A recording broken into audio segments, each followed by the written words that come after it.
You're listening to Life Kit from NPR. Hey everybody, Allison Aubrey here. As you may know, movement is really good for you. Sitting for long stretches every day, on the other hand, well, research shows that increases your risk of heart disease and early death. So, not great. But the idea of staying in constant motion, it's hard to imagine for a lot of people, especially if your job requires you to stay in one place or to be seated. So in a recent study, researchers set out to answer a question. What is the least amount of movement needed to offset the risks of sitting all the time? NPR's Allison Aubrey reported on that study, and she joins us for this episode of Life Kit. Hey, Allison. Hey, Marielle, good to be here. What are the risks of sitting all day? Look, the reality is that some sitting is inevitable and it's fine, but a lot of sitting is really the problem. What they did is they recruited a whole bunch of middle-aged and older adults. They said, hey, can you come to our lab and kind of emulate a typical workday?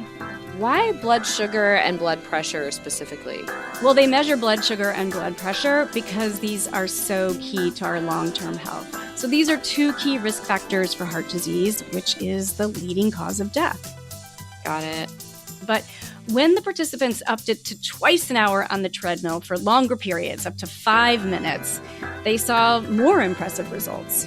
We found that a 5-minute walk every half hour was able to offset a lot of the harms from sitting. And he says it's been known for a long time that exercise can help control blood sugar.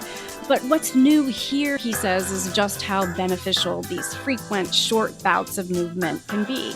It is surprising to me as a physician. I have never seen that kind of a drop in blood sugar, other than with medication. And so basically it sounds like even just walking or slow movement is enough to get that same result too. Small bouts of exercise count the same as doing 30 minutes extended. It was like, suddenly my problems didn't feel as heavy.